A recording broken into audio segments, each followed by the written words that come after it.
Welcome to open I 24/7. So இன்றைக்கி என்ன பார்க்க போகிறோம் அப்படின்னா ஜூலை 23 கரண்ட் அஃபேர்ஸ் தான்.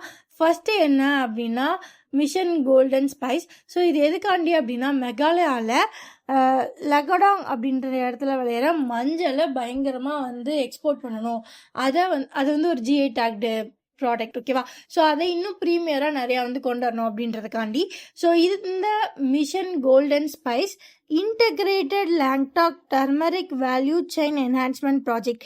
ஸோ இது எந்த ஸ்டேட் லான்ச் பண்ணியிருக்காங்க அப்படின்னா மெகாலயா. ஸோ இது எந்த யூனியன் மினிஸ்டர் லான்ச் பண்ணாங்க அப்படின்னு பார்த்தீங்க அப்படின்னா Jyotiraditya Scindia.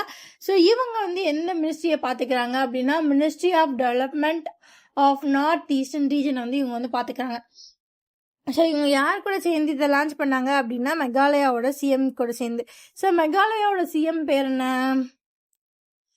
Conrad K Sangma. So அவங்க தான் யார் அப்படின்னா மெகாலயாவோட சிஎம். ஸோ இவங்களும் ஜோதிராதித்யா சிந்தியா. ஸோ இவங்க 2 பேரும் சேர்ந்து இந்த மிஷன் கோல்டன் ஸ்பைஸை லான்ச் பண்ணியிருக்காங்க. எங்கே வச்சு அப்படின்னா நியூ டெல்லியில் வச்சு. சரி, இந்த மிஷனோட காஸ்ட் எவ்வளோ அப்படின்னு சொல்லி பார்த்தீங்க அப்படின்னா 175.45 crores, ஓகேவா? ஸோ இதில் என்ன பண்ண போகிறாங்க அப்படின்னா 5 வருஷத்துக்கான ரோட் மேப்பை வச்சுருக்காங்க. ஸோ எப்போலேருந்து 2025 2030 வரைக்கும். ஸோ இதில் என்ன பண்ண போகிறாங்க அப்படின்னா இந்த மெகாலயாவில் லாங்காக் டர்மரிக், இது ஒரு GI take turmeric.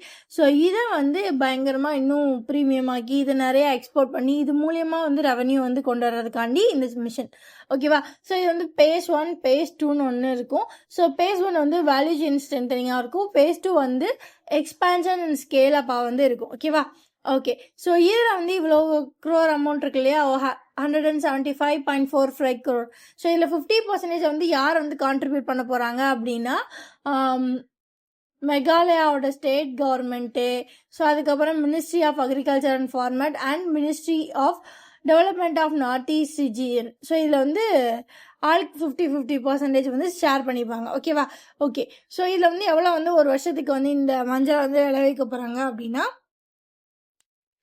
10,000 matric tons ஒரு வருஷத்துக்கு விளைவிக்க போகிறாங்க. எவ்வளோ ஏரியாவில் அப்படின்னா 2600 ஹெக்டேரில், ஓகேவா? ஸோ இதில் என்ன அப்படின்னா இந்த மினிஸ்ட்ரி ஆஃப் நார்த் ஈஸ்டர்ன் இவங்களே 50% கொடுத்துருவாங்க. மிச்சம் 50% தான் ministry of agriculture Meghalaya state government இவங்க 2 பேரும் ஷேர் பண்ண போகிறாங்க, ஓகேவா? ஓகே.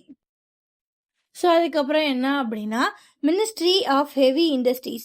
ஸோ இவங்க என்ன பண்ணியிருக்காங்க அப்படின்னா அவங்களோட டேட்டா ப்ரெசென்ட் பண்ணியிருக்காங்க லோக்சபாவில்.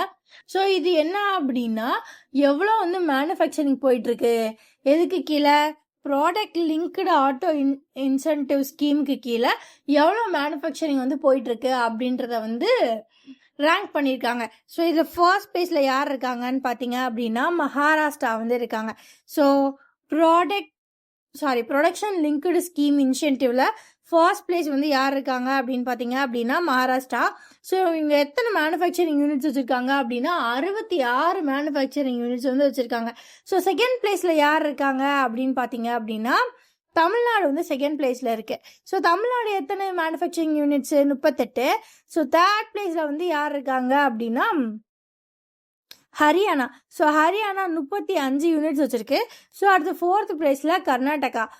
அவங்க எத்தனை யூனிட்ஸ் வச்சுருக்காங்க? அவங்களும் 35 யூனிட்ஸ். ஸோ தேர்ட் பிளேஸை 2 பேர் ஷேர் பண்ணுறாங்க. ஹரியானாவும் கர்நாடகாவும் 35 யூனிட்ஸ் வச்சுருக்காங்க. Second place Tamil Nadu 38, first place Maharashtra 66 units வச்சிருக்கு, ஓகேவா? ஸோ இந்த PLI அதாவது ப்ரொடக்ஷன் லிங்க்டு இன்சென்டிவ்ஸில் first prize Maharashtra, second Tamil Nadu, third Haryana and Karnataka share பண்ணுறாங்க. ஸோ மொத்தமாக இந்தியா ஃபுல்லாக எத்தனை மேனுஃபேக்சரிங் யூனிட்ஸ் இருக்குன்னு பார்த்தீங்க அப்படின்னா 225 மேனுஃபேக்சரிங் யூனிட்ஸ் இருக்குது, ஓகேவா? ஓகே. ஸோ மற்றதெல்லாம் எங்கெங்கே இருக்குதுன்னு பார்த்தீங்க அப்படின்னா யூபியில் ஒரு 13 இருக்குது, அதுக்கப்புறம் குஜராத்தில் ஒரு 10 இருக்குது, உத்தரகாண்டில் ஒரு 9 யூனிட்ஸ் இருக்குது, ராஜஸ்தானில் 7 யூனிட்ஸ், MP மத்திய பிரதேசில் 6 யூனிட்ஸ், தெலுங்கானாவில் 5 யூனிட்ஸ் இருக்குது. ஸோ இதெல்லாம் இந்த ஸ்கீமுக்கு கீழே வர்றது. ஸோ PLI ப்ரொடக்ஷன் லிங்க்டு இன்சென்டிவ்ன்ற ஸ்கீம் எப்போ வந்துச்சு அப்படின்னா செப்டம்பர் 2021 வந்துச்சு.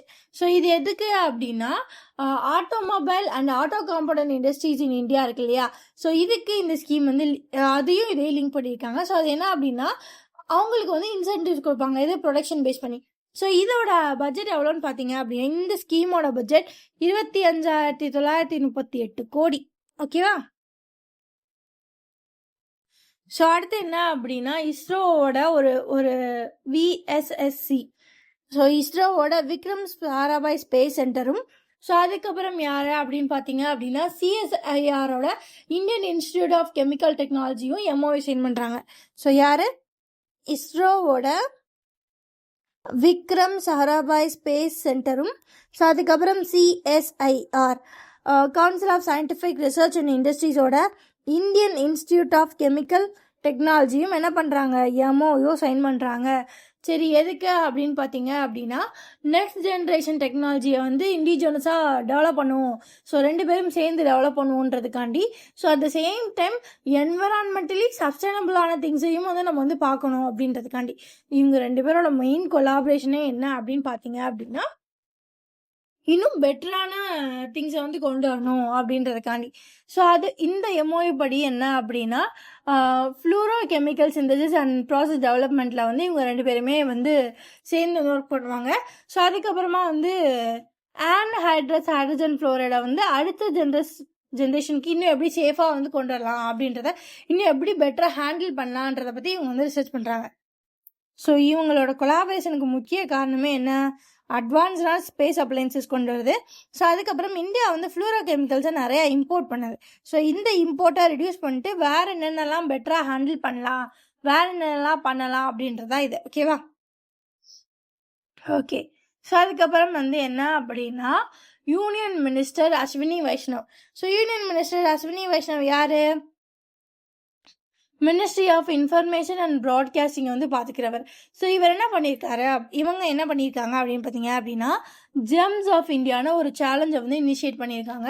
ஸோ இது நேஷனல் லெவலான ஒரு இனிஷியேட்டிவ். ஸோ இது என்ன பண்ணுவாங்க அப்படின்னா ஆரஞ்ச் எக்கானமி அப்படின்னு சொல்லுவாங்க இல்லையா, ஸோ அதுலேருந்து வர்ற டிஜிட்டல் கிரியேட்டர்ஸை வந்து ப்ரொமோட் பண்ணி அவங்கள ஃபஸ்ட்டு ஐடென்டிஃபை பண்ணி நரிஷ் பண்ணி ப்ரொமோட் பண்ணுவாங்க. ஓகேவா? So first orange economy. அதென்னப்பா ஆரஞ்ச் எக்கானமி அப்படின்னா, ஸோ ஒரு பர்சன், ஒரு இண்டிவிஜுவலாக ஒரு பர்சன் இருக்காங்க அப்படின்னா அவங்கக்கிட்ட எவ்வளோ காஸ்ட் இருக்குது, எவ்வளோ திங்ஸ் இருக்குன்னு பார்க்காம அவங்களோட இன்டெலிஜென்ட்டை பார்க்கறது. அவங்க இண்டிவிஜுவலாக எவ்வளோ க்ரியேட்டிவ், அவங்களால எவ்வளோ பண்ண முடியும், அவங்களோட ஒர்த்தை வந்து அவங்களோட க்ரியேட்டிவிட்டி பொறுத்து, அவங்களோட நாலேஜ் பொறுத்து, அவங்களோட இன்டெலெக்சுவல் பொறுத்து வந்து முடிவு பண்ணுறது தான் இந்த ஆரஞ்ச் எக்கானமி. ஸோ இதில் என்ன சொல்கிறாங்க அப்படின்னா டிஜிட்டல் கிரியேட்டர்ஸை வந்து ஓகே இந்த பையன் வந்து சூப்பராக இருப்பான், இந்த பொண்ணு வந்து செம்மையாக பண்ணுவான்னு ஐடென்டிஃபை பண்ணி நர்வஸ் பண்ணுறது. ஓகேவா? ஸோ அதுக்கு தான் இந்த ஜெம் ஆஃப் இந்தியா சேலஞ்ச். இதை வந்து என்ன பண்ணுறாங்க அப்படின்னா லைக் பைலட் பேஸில் வந்து இப்போ வந்து ரன் பண்ணுறாங்க. இது வந்து எந்த பிளாட்ஃபார்ம் வந்து ஹோஸ்ட் பண்ணுது அப்படின்னா மை வேவ்ஸ் பிளாட்ஃபார்ம் வந்து ஹோஸ்ட் பண்ணுது. ஓகேவா? ஓகே. ஸோ இதை வந்து எங்கே இந்த பைலட் பேசிஸ் எங்கே வந்து கவர் ஆகும் அப்படின்னு பார்த்தீங்க அப்படின்னா union territories, Andaman and Nicobar islands, Arunachal Pradesh, Chandigarh, அதுக்கப்புறம் தாக்ரா அண்ட் நாகர் வேலி, தையூ அண்ட் தாமன், கோவா, லடாக். ஸோ இப்போ சொன்ன பிளேசஸ்லலாம் இதில் வந்து கவர் பண்ண போகுது. ஸோ இதில் என்ன பண்ணணும் அப்படின்னா 1 to 3 நிமிஷத்துக்கு ஒரு ஒரிஜினல் வீடியோ வந்து அந்த யாரெல்லாம் பார்ட்டிசிபேட் பண்ண நினைக்கிறாங்களோ அவங்க வந்து இந்த மை வேவ்ஸ் பிளாட்ஃபார்மில் போயிட்டு சப்மிட் பண்ணணும். எதுக்குள்ள அப்படின்னா August 1 to 31 ஸோ அதுக்கப்புறம் அதை பேஸ் பண்ணி அதுலேருந்து அவங்க வந்து பீப்புள்ஸை செலக்ட் பண்ணி அடுத்தடுத்து அவங்களுக்கு அவார்ட்ஸ் எல்லாம் போகும். ஸோ இதில் வந்து டிஸ்ட்ரிக்ட் லெவலில் ஜெயிக்கிறவங்களுக்கு 50,000 ரூபாய், ஸ்டேட் லெவலில் ஜெயிக்கிறவங்களுக்கு 2 லட்சம் ரூபாய், நேஷனல் லெவலில் ஜெயிக்கிறவங்களுக்கு 5 லட்சம் ரூபாய். ஓகேவா? ஸோ இப்போ வந்து ஒரு சில ஸ்டேட்ஸுக்கும் ஒரு சில யூனியன் டெரிட்டரிஸுக்கும் இருக்குது. நான் இப்போ சொன்னேன் இல்லையா, ஸோ அதுக்கு மட்டும்தான் இருக்குது. ஃப்யூச்சரில் வந்து எல்லாத்துக்கும் கொண்டு வருவாங்க. ஏன்னா இப்போதைக்கு பைலட் பேஸில் தானே போயிட்டுருக்கு. ஓகேவா? ஓகே. ஸோ இந்த மை வேவ் வந்து ஒரு ஓடிடி மாதிரி. ஓகேவா? ஸோ இப்போது அவங்களே க்ரியேட் பண்ணி அவங்களே வந்து ஒரு ஒரிஜினல் கண்டென்ட்டை வந்து அப்லோட் பண்ணலாம். ஸோ மை வேவ்ஸ்ன்றது ஒரு ஓடிடி மாதிரியான பிளாட்ஃபார்ம். ஸோ அதுக்கப்புறம் என்ன அப்படின்னா ஒரு பார்ட்னர்ஷிப். ஸோ இந்தியாவில் ஸ்டெயின்லெஸ் ஸ்டீலை வந்து இன்னும் பெட்டராக வந்து ப்ரொமோட் பண்ணணும் அப்படின்றதுக்கான பார்ட்னர்ஷிப். அதில் எப்படி இந்தியாவோட க்ளீன் எனர்ஜி டிரான்சிஷனை நோக்கி ஸ்டெயின்லெஸ் ஸ்டீல் திங்ஸை வந்து ப்ரொமோட் பண்ணணுன்றதுக்கான ஒரு பார்ட்னர்ஷிப். இதில் இருந்து யார் யார் வருவாங்க அப்படின்னா ISSDA, Indian stainless steel development association. So இவங்க யார் கூட பார்ட்னர்ஷிப்குள்ளே போகிறாங்க அப்படின்னு பார்த்தீங்க அப்படின்னா global stainless steel expo. So இவங்க 2 பேரும் தான் பார்ட்னர்ஷிப்குள்ளே போகிறாங்க. ஸோ இது எதுக்கு அப்படின்னா இந்தியாவில் இருக்க ஸ்டெயின்லெஸ் ஸ்டீல் திங்ஸை வந்து இன்னும் க்ளீன் எனர்ஜி நோக்கியும் சஸ்டைனபிள் இண்டஸ்ட்ரியல் பாத்லேயும் கொண்டு போகிறதுக்கு. ஓகேவா? ஓகே. ஸோ இவங்களோட மெயின் அப்ஜெக்டிவே என்ன அப்படின்னா கரோஷன் ரெசிஸ்டண்ட்டாக இருக்கணும், ஸ்டெயின்லெஸ் ஸ்டீல் வந்து டியூரபிளாக இருக்கணும், இதெல்லாம் ஒன்று. ஸோ அதுக்கப்புறம் இது எதை சப்போர்ட் பண்ணணும்னா green hydrogen, renewable energy, ammonia, ethanol, LNG, chemical sector, இந்த மாதிரியான செக்டார்ஸ்க்கு ஹெல்ப் பண்ணுற மாதிரி இருக்கணும் அப்படின்றதான் இதோட திங். ஸோ இந்தியாவோட ஸ்டெயின்லெஸ் ஸ்டீல் மார்க்கெட் இருக்கு இல்லையா, இந்தியாவோட ஸ்டெயின்லெஸ் ஸ்டீல் மார்க்கெட், ஸோ அதோட ப்ரொஜெக்டட் க்ரோத் என்ன தெரியுமா, 2030 அப்போ ஸோ அதோட பிஸ்னஸ் எப்படி இருக்கும் அப்படின்னா $15.8 பில்லியன் இருக்கும். ஸோ இந்தியாவில் பார்த்தீங்க அப்படின்னா 1.36 lakh crores இந்த பிஸ்னஸ் வந்து ப்ரொஜெக்ட் ஆயிருக்கும் அப்படின்னு வந்து சொல்கிறாங்க. ஓகேவா? ஓகே. ஸோ அதுக்கப்புறம் ISSDA, Indian stainless steel development association. So இது வந்து எப்போ தொடங்கப்பட்டது அப்படின்னா 1980 தொடங்கப்பட்டது. ஹெட் குவார்ட்டர்ஸ் வந்து நியூ டெல்லியில் இருக்குது. ஓகேவா? ஸோ இதோட ஹெட் யார் அப்படின்னா ராஜாமணி கிருஷ்ணமூர்த்தி. ஓகேவா? ஸோ இதோட ஹெட் யார், ராஜாமணி கிருஷ்ணமூர்த்தி, அவங்க தான் இதோட பிரசிடென்ட். ஓகேவா? ஓகே. ஸோ அடுத்து என்ன அப்படின்னா IMA. ஸோ IMA என்ன பண்ணுறாங்க அப்படின்னா இ-காமர்ஸ் கவுன்சில் ஆஃப் இந்தியா அப்படின்ற ஒன்று வந்து லான்ச் பண்ணுறாங்க. ஸோ என்ன லான்ச் பண்ணுறாங்க, இ-காமர்ஸ் கவுன்சில் ஆஃப் இந்தியான்ற ஒன்று வந்து லான்ச் பண்ணுறாங்க. So e means electronic commerce council of India, ECCI. So இது வந்து யார் லான்ச் பண்ணுறா, IAMA. ஸோ IAMA அப்படின்னா என்ன அப்படின்னா internet and mobile association of India தான் இந்த ECCA வந்து லான்ச் பண்ணுறாங்க. ஸோ இதை வந்து எங்கே லான்ச் பண்ணுறாங்க அப்படின்னா பெங்களூரு, கர்நாடகாவில் வந்து லான்ச் பண்ணுறாங்க. ஸோ இது எதுக்கு அப்படின்னா டிஜிட்டல் காமர்ஸ் எக்கோசிஸ்டத்தை வந்து ஸ்ட்ரென்தன் பண்ணுறதுக்கு. ஓகேவா? ஸோ இதுலேருந்து யாரெல்லாம் கொலாபரேட் பண்ணுவாங்க, industries collaborate, government, other stack holders, இந்த மாதிரி எல்லாருமே கொலாபரேட் பண்ணுவாங்க. ஸோ இதோட மெயின் திங்கே என்ன அப்படின்னா இந்தியாவில் இருக்க டிஜிட்டல் காமர்ஸ் எக்கோசிஸ்டமை ஸ்ட்ரென்தன் பண்ணணும். ஸோ அதோட பாலிசி, அட்வொகேசி, ரிசர்ச், கொலாபரேஷன் இது எல்லாத்தையுமே வந்து பெட்டராக்கி இந்த எக்கோசிஸ்டத்தை வந்து ஸ்ட்ரென்தன் பண்ணணும். ஸோ இதில் யாரெல்லாம் மெம்பர்ஸாக இருப்பாங்க இந்த கவுன்சிலில் அப்படின்னு பார்த்தீங்கன்னா கிட்டத்தட்ட 70 to 80 மெம்பர்ஸ் வந்து இருப்பாங்க. ஸோ இதில் யாரெல்லாம் வருவாங்க, Amazon, Flipkart, India Mart, Ixigo, Uber, Rapido, Skyrocket, eBay, Urban Company, Meesho, so இந்த மாதிரி எல்லாருமே வருவாங்க. ஓகேவா? ஸோ இந்த கவுன்சிலோட ஃபோக்கஸே என்ன அப்படின்னா digital trade, logistic, supply chain, mobility, இது எல்லாத்தையும் பெட்டராக்கணும். அதுதான். ஓகேவா? ஓகே. ஸோ அதுக்கப்புறம் வந்து இந்த இவங்க வந்து என்ன பண்ணுவாங்க அப்படின்னா இதை வந்து இது இன்னும் பெட்டர் ஆக்கிறதுக்கு ஆனுவலி ஒரு சமிட் நடத்தி இது இன்னும் பெட்டர் ஆக்கிட்டே வருவாங்க. ஓகே, சரி. ஸோ இந்த internet and mobile association of India எப்போ வந்துச்சுன்னு பார்த்தோம் அப்படின்னா 2004 தான் வந்துச்சு. ஸோ இது ஒரு நான் ப்ராஃபிட் இண்டஸ்ட்ரி அசோசியேஷன். ஸோ இந்த மாதிரி நான் ப்ராஃபிட் இண்டஸ்ட்ரி அசோசியேஷனை எது கீழே ரெஜிஸ்டர் பண்ணுவாங்க அப்படின்னா சொசைட்டிஸ் ரெஜிஸ்ட்ரேஷன் ஆக்ட் 1860 கீழே வருவாங்க. ஸோ இப்போ இதோட கரண்ட் பிரசிடென்ட் யாருன்னு பார்த்தீங்க அப்படின்னா டாக்டர் சுப்போராய். ஓகேவா? ஸோ டாக்டர் சுப்போராய், ரைட். ஸோ அதுக்கப்புறம் IIT கான்பூர். ஸோ அதுக்கப்புறம் என்ன அப்படின்னா ஒரு centre of excellence for green energy. So அது என்னப்பா சென்டர் ஆஃப் எக்ஸலன்ஸ்? ஸோ இந்த வேர்டை நம்ம அடிக்கடி பார்த்துட்டே இருக்கோம், பட் அப்படின்னா என்ன அப்படின்றத நம்ம இன்னும் தெளிவாக பார்க்கல. ஸோ சென்டர் ஆஃப் எக்ஸலன்ஸ் அப்படின்னா என்ன அப்படின்னா இப்போ நார்மலாக இருக்க இடத்துலையே வந்து இன்னும் பெட்டராக வந்து கொண்டு வருவாங்க. எதில்? ரிசர்ச் பண்ணுறதுக்கு. ஸோ இப்போ நார்மலாக ஒரு காலேஜ் இருக்குது, ஸோ அங்கே சென்டர் ஆஃப் எக்ஸலன்ஸ் கொண்டு வராங்கன்னா காலேஜில் என்ன நடக்கும்? ஸோ ஸ்டடீஸ் ரிலேட்டடாக போயிட்டுருக்கும், ப்ராஜெக்ட் ரிலேட்டடாக போயிட்டுருக்கும். ஸோ அதை தாண்டி ஒரு டீம் இருக்கணும். ஸோ ஒரு ஃபேக்கல்ட்டி, ஒரு டிபார்ட்மெண்ட், அதுக்கப்புறம் ஆர்கனைஸ்டு எக்ஸ்பர்டைஸ் எல்லாம் இருக்கணும். எதுக்கு அப்படின்னா மோஸ்ட்லி வந்து எதுக்கு? இனோவேஷன் பர்பஸ்க்கு, ஷேர் நாலேஜ்க்கு, அண்ட் ஷேர் இனோவேஷன் வந்து அங்கே நடக்குதா, அங்கே வந்து நியூ ரிசர்ச்சஸ் வந்து நடக்குதா. ஸோ லைக் இதோட சென்டர் ஆஃப் எக்ஸலன்ஸோட மெயின் திங்கே என்ன அப்படின்னா இனோவேஷன் அண்ட் ரிசர்ச்சை வந்து கொண்டு வரணும். ஸோ இது எப்படி கொண்டு வர முடியும்? ஃபேக்கல்ட்டியையும் ரிசர்ச்சரையும் ஒரே பாயிண்ட்டுக்கு வந்து கொண்டு வந்து மீட் பண்ணோம் அப்படின்னா ரிசர்ச்சர்ஸ் மூலயமா புதுசாக நிறைய பேர், அதாவது காலேஜஸில், ஃபேக்கல்ட்டிஸில், இல்லை ஸ்டூடெண்ட்ஸ்லேயே நிறையா பேர் வந்து உள்ளே வருவாங்க. இதுக்குள்ளே ரிசர்ச் டொமைனுக்குள்ளே நிறையா பேரை உள்ளே வர வைக்கணும். ஸோ நம்ம பார்த்தீங்க அப்படின்னா நம்ம நிறையா ஃப்ரெண்ட்ஸ் எல்லாம் பார்ப்போம். நம்ம கிளாஸ்லேயே எத்தனை பேர் பாருங்களேன், நம்ம கூட ஒரு 10 or 40 to 50 மெம்பர்ஸ் படிச்சிருப்பாங்க. அதில் எத்தனை பேர் ரிசர்ச் செக்டருக்குள்ளே போனாங்க? ரொம்ப கம்மி இல்லையா? ஸோ இந்த கேப்பை இன்க்ரீஸ் பண்ணுறதுக்கு கொண்டு வரப்பட்டதான் என்ன அப்படின்னா சென்டர் ஆஃப் எக்ஸலன்ஸ்.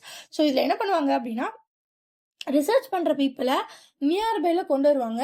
அண்ட் இங்கே வந்து நிறைய இனோவேஷன்ஸ் அண்ட் கொலாபரேஷன்ஸ் வந்து நடக்கும். ஓகேவா? ஸோ இதுதான் centre of excellence. So centre of excellence for green energy எங்கே வைக்க போகிறாங்க அப்படின்னா யார் வைக்க போகிறாங்க அப்படின்னா IIT Kanpur. So IIT Kanpur வந்து என்ன சொல்லியிருக்கு அப்படின்னா நாங்கள் ஒரு சென்டர் ஆஃப் எக்ஸலன்ஸ் வைக்கிறோம். ஸோ எதில் அப்படின்னா innovation and integrated system for green hydrogen. So அது பேர் என்ன? Echo gen. ஸோ அப்படின்னு ஒன்று வந்து வைக்கிறோம். ஸோ இது எதுக்கு கீழே வைக்கிறோம் அப்படின்னா யூபியோட க்ரீன் ஹைட்ரஜன் பாலிசி 2024 கீழே நாங்கள் வைக்கிறோம் அப்படின்னு சொல்லி முடிவு பண்ணிட்டாங்க. சரி, இதை யாருப்பா லீட் பண்ண போகிறா அப்படின்னு பார்த்தீங்க அப்படின்னா ஐஐடி கான்பூரோட சஸ்டைனபிள் எனர்ஜி இன்ஜினியரிங் டிபார்ட்மெண்ட்டோட ப்ரொஃபஸர். ஸோ அவரோட பேர் என்ன அப்படின்னா டாக்டர் பிரபூத் பஜ்பாய். ஸோ அவங்க தான் இந்த சிஓஇயை வந்து லீட் பண்ண போகிறாங்க. ஓகேவா? ஓகே. ஸோ அதுக்கப்புறம் என்ன அப்படின்னு பார்த்தீங்க அப்படின்னா IIPA, Indian institute of public administration. ஓகேவா? ஸோ இவங்க என்ன பண்ணுறாங்க அப்படின்னா IIPA, Indian institute of public administration, Indian institute of chartered accountant, அதாவது institute of chartered accountant of India கூட எம்ஓயு சைன் பண்ணுறாங்க. ஸோ யார் ஐஐபிஏ, ஐசிஏ. ஸோ இவங்க 2 பேரும் எம்ஓயு சைன் பண்ணுறாங்க. எதுக்கு அப்படின்னா முனிசிபல் அக்கௌண்டிங் சிஸ்டத்தை இம்ப்ரூவ் பண்ண. ஓகேவா? ஸோ அதுக்கப்புறம் என்ன அப்படின்னா financial management through research, training and institutional capacity building மூலயமா ஃபினான்ஷியல் மேனேஜ்மெண்ட்டை இம்ப்ரூவ் பண்ணுறதுக்காண்டியும் அண்ட் முனிசிபல் அக்கௌண்டிங் சிஸ்டத்தை பெட்டர் ஆகிறதுக்காண்டியும் இவங்க 2 பேரும் எம்ஓயு சென்ட் பண்ணியிருக்காங்க. ஸோ இந்த எம்ஓயு அடுத்த 3 வருஷத்துக்கு செல்லும். ஓகேவா? ஸோ இதில் யார் செல்லுந்து யார் பண்ணியிருக்காங்கன்னு பார்த்தலாமா? ஸோ இந்த எம்ஓயு யார் முன்னிலையில் சைன் பண்ணப்பட்டது அப்படின்னு பார்த்தீங்க அப்படின்னா minister of state for ministry of personnel public grievances and pension. So அது யாரு? டாக்டர் ஜிதேந்திர சிங். ஸோ அவரோட முன்னிலையில தான் இந்த எம்ஓயு வந்து சைன் பண்ணப்பட்டிருக்கு. ஸோ இதோட மெயின் திங்கே என்ன அப்படின்னா ஒரு லோக்கல் பாடியோட நம்ம ஊரில் பார்க்குற முனிசிபல் பாடி இருக்கு இல்லையா, ஸோ அங்கே கூட அக்கௌண்டிங் அண்ட் ஃபினான்ஷியல் சிஸ்டம் பெட்டராக இருக்கணும்னு. ஸோ இதில் வேறு யாரையாலும் எம்ஓயு சென்ட் பண்ணாங்கன்னு பார்த்துருவோமா? Indian institute of public administration சைட்லேருந்து அவங்களோட டைரக்டர் ஜென்ரலான சுரேந்திரகுமார். ஸோ அவங்க வந்து எம்ஓயு சென்ட் பண்ணியிருக்காங்க. இவரும் டாக்டர் தான், டாக்டர் சுரேந்திரகுமார் பேஜ். ஸோ அடுத்து நம்ம institute of chartered accountant of India சைட்லேருந்து யார் சைன் பண்ணியிருக்காங்க அப்படின்னா அவங்களோட பிரசிடென்ட். ஸோ அவர் யாருன்னு பார்த்தீங்க அப்படின்னா சார்ட்டர்ட் அக்கௌண்டன்ட் பிரசன்னகுமார். ஸோ இவங்க தான் இந்த எம்ஓயு வந்து சைன் பண்ணது. ஸோ இந்த எம்ஓயு அடுத்த 3 வருஷத்துக்கு இருக்கும். ஓகே. ஸோ அதுக்கடுத்து என்ன அப்படின்னா நார்த் ஆஃப்ரிக்காவில் நடந்த இருக்கிற ஒரு ஹையஸ்ட் பீக் என்ன அப்படின்னு பார்த்தீங்க அப்படின்னா மவுண்ட் டொப்கால். ஸோ இந்த டொப்கால வந்து ஒரு சமிட் வந்துருக்கு. அப்படின்னா என்ன அப்படின்னா அந்த மலை ஏறுவாங்க. ஸோ அந்த summit for north Africa's highest peak mount Toubkal வந்து ஒரு யங்கஸ்ட் ஏஷியன் வந்து ஏறி இருக்காரு. அந்த பையனுக்கு எத்தனை வயசு ஆகுதுன்னா 8 வயசு. 8 வயசுல மலை ஏறுது குழந்தை. ஸோ அந்த பையனோட பேர் என்ன அப்படின்னா ஐயா கிரீஷ். ஸோ இவங்க வந்து என்ன அப்படின்னா கேரளாவில் திருச்சூரில் இருக்க ஒரு குழந்தை. ஸோ இந்த குழந்தைக்கு 8 வயசு தான் அது. ஆனால் சக்ஸஸ்ஃபுல்லாக மவுண்ட் டொப்கால வந்து ஏறிச்சு. இதுதான் highest peak in north Africa. So இந்த மலை எவ்வளோ உயரம் அப்படின்னா 4167 மீட்டர்ஸ் உயரம். ஓகேவா? ஸோ இதனால வந்து என்ன இந்த பையன் தான் youngest person from Asia to achieve this feat. ஓகேவா? ஸோ 3 நாளுக்கு அப்புறம் இந்த பையன் வந்து இந்த திங்கை வந்து ஏறியிருக்கான். ஓகேவா? ஸோ இந்த சமிட் இருக்கு இல்லையா, இந்த சமிட் வந்து எவ்வளோ கிலோமீட்டர்ஸ் போகணும்னா 42 கிலோமீட்டர் போகிற சமிட்டு. ஸோ இதில் எலிவேஷன் பார்த்தீங்க அப்படின்னா 2900 மீட்டர் வந்து இருக்கும். பை இது ஒரு பையன் இல்லை, இது பொண்ணு. ஸோ இந்த பொண்ணு வந்து 8 வயசுல இந்த மவுண்டைன் சமிட்டை வந்து முடிச்சிருக்காளா. ஸோ இந்த பொண்ணோட ப்ரீவியஸ் ரெக்கார்ட்னு பார்த்தீங்க அப்படின்னா வெறும் 5 வயசுல 5 years and 11 months வந்து இந்த பொண்ணு என்ன பண்ணியிருக்காங்க அப்படின்னா ஜேபல் ஜயீஷ் அப்படின்ற ஒரு ஹையஸ்ட் மவுண்டைனை வந்து ஏறி இருக்காங்க. ஸோ அது எங்கே இருக்குது அப்படின்னா யுனைடெட் அரப் எமிரேட்ஸில் இருக்க மவுண்டைன் 34 மீட்டர்ஸ் அந்த மவுண்டைன். ஸோ அதை வந்து ஏறி இருக்காங்க. ஓகேவா? ஓகே. ஸோ இந்த பொண்ணு வந்து ஃப்யூச்சரில் வந்து மவுண்ட் எல்பிரஸ் ரஷ்யா, அப்புறம் மவுண்ட் கிளிமஞ்சரோ, ஸோ அப்புறம் மவுண்ட் எவரெஸ்ட் எல்லாம் ஏறப்போகுது. ஸோ இதுதான் அந்த பொண்ணோட கோல். ஆமாம், 12 வயசுக்குள்ள இந்த மவுண்டைன்ஸ் எல்லாம் ஏறிடணும். இத்தனை வயசு என்னையால் ஒன்றும் பண்ண முடியல. எனிஹவ், ஸோ அதுக்கப்புறம் இம்பார்ட்டன்ட் டேஸ் பார்க்கலாம். ஜூலை 22. ஸோ ஜூலை 22 என்ன டே அப்படின்னா பை அப்ராக்சிமேஷன் டே. ஓகேவா? ஸோ வேற என்னது ஜூலை 22 அப்படின்னா வேர்ல்டு பிரெயின் டே. ஸோ வேர்ல்டு பிரெயின் டேயோட தீம் என்ன அப்படின்னா brain health access for all. So brain health access for all. So இது 2 தான் இன்னைக்கு முக்கியமான டேஸ். ஸோ அடுத்தது என்ன அப்படின்னா இந்தியாவோட அவுட்வேர்ட்ஸ் FDI. ஸோ இந்தியா மற்ற கண்ட்ரீஸில் பண்ணுற ஃபாரின் டைரக்ட் இன்வெஸ்ட்மெண்ட். ஸோ இது வந்து 47.9% வந்து டிக்ரீஸ் ஆயிருக்கு. ஸோ எவ்வளோ டிக்ரீஸ் ஆயிருக்கு அப்படின்னா US$ படி 3 பில்லியன் தான் இப்போதைக்கு இருக்கு. ஸோ எப்போ ஜூன் 2026. ஸோ அப்போ இதுக்கு முன்னாடி எவ்வளோ இருந்துச்சு அப்படின்னா லாஸ்ட் இயர் ஜூன் 2025 இதை எடுத்து பார்க்குறப்போ கிட்டத்தட்ட 5.74 பில்லியன் வந்து நம்ம வந்து ஃபாரின் டைரக்ட் இன்வெஸ்ட்மெண்ட்டில் வந்து அவுட்வார்ட்ஸாக கொடுத்துட்டு இருந்தோம். ஸோ இப்போ வந்து எவ்வளோ ஆயிருக்கு அப்படின்னா கிட்டத்தட்ட வெறும் 3 பில்லியன் தான் இருக்குது. ஸோ 47.9% வந்து டிக்ரீஸ் ஆயிருக்கு. ஓகேவா? ஸோ அதுக்கப்புறம் என்ன அப்படின்னா INS மல்வன்.